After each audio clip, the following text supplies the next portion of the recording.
All right, let me tell you about the time I cheated on the carnivore diet, and holy cow, did it mess me up. Now, this is something actually fairly recently. So, I was in Europe with my family, and we were in the south of France, and then we went to Portugal, and we came back through Paris. And all that time, I had stayed pretty consistent with a carnivore diet, although, I kind of had to shift more towards more dairy products, more eggs, and less beef, which I typically eat, and I have been eating for basically the last 9 years. I started this diet back in 2016, so it's, late 2025 here. And over those years, I have consumed meat, beef every single day, essentially. There have been periods of time up to 2 years where that's the only thing I ate, literally only beef.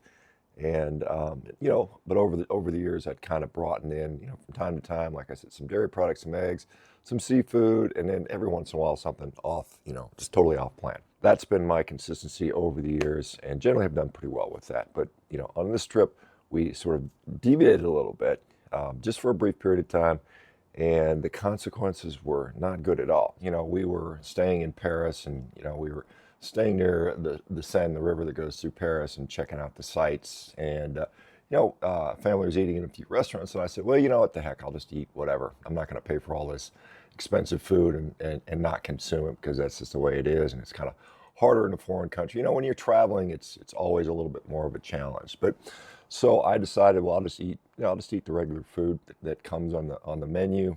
And not like I was eating a bunch of junk food. It was just kind of normal food that people would eat. So, if it was steak frites, then I would eat the frites, basically the potatoes that come with that, and a few other odds and end things. And I was consuming quite a bit more dairy than I'm used to doing.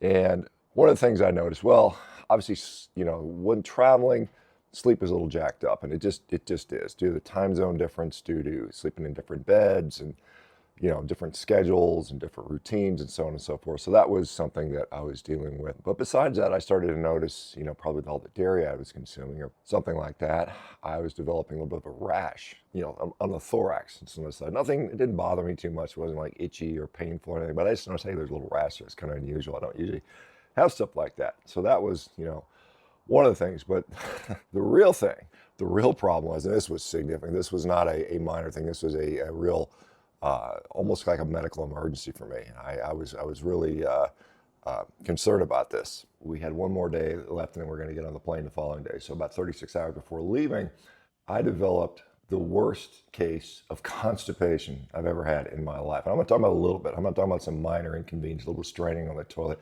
This was so severe that I had visions and seriously considered I'd have to go to the ER to get disimpacted. I mean, this is something, as medical students, they would sometimes threaten us going in there and manually disimpacting people with impacted bowels. We have to kind of dig the poop out of people, which is pretty disgusting if you think about it. So I get in there, and we get back from the evening, and I was like, I'm gonna go to the bathroom. So I feel like I have to go to the bathroom, constipation. So I'm like, whoa, nothing's coming out. And I will tell you, in the near decade long time that I've been on a carnivore, I've never been constipated. It's not an issue. My bowel habits are completely fine. No issues with that whatsoever. It's fine. There's no issues whatsoever. But this was something, that started, and I'm on the toilet, 10 minutes go by, nothing happens, 20 minutes goes by. And then over a period of almost 3 hours of trying, I remember my wife was asleep, and nothing's coming out. I'm miserable. And I literally, so I finally give up and go to bed. And I wake up the next morning, my wife said, hey, we're going to go check out the Eiffel Tower and go touring around. I said, hey, I got to stay home and deal with this.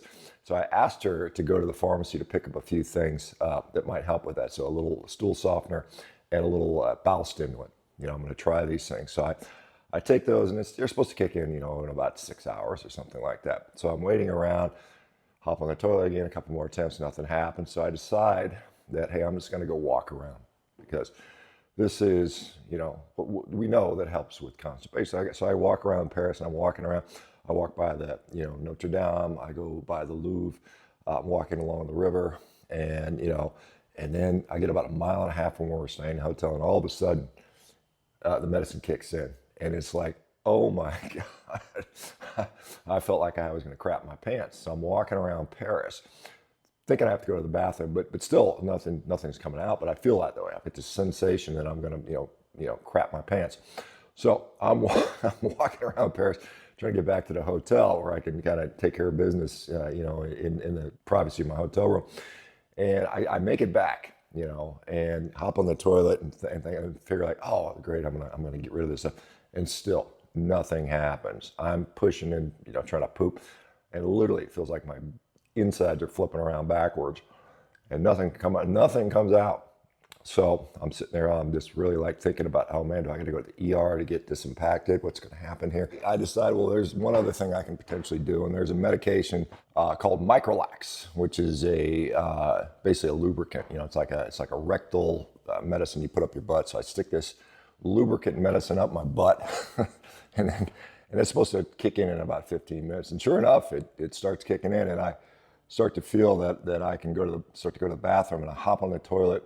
And it takes me over a period of about 3 or 4 hours, about 3 or 4 attempts of just pushing like I'm trying to deliver a baby. And it's like, I think it was like I had cement in my bowels. I mean, and I think it was because of the fiber, which I'm not used to eating. I just don't eat fiber. So all the fiber that I had included, it increased in my diet, plus probably the overconsumption of fromage or the cheese. And so I'm in there, just straining and finally over about a period of 3 hours and 3 or 4 attempts, I'm able to get a decent amount out of me to where I feel like I don't have to go to the bathroom anymore, which was a feat in itself. And so thankfully I was like, well, I don't have to go to the ER at least. And so I decided, the next day I was like, I'm just not eating. So I ended up fasting for like 48 hours, on the plane back and so on and so forth, and got home.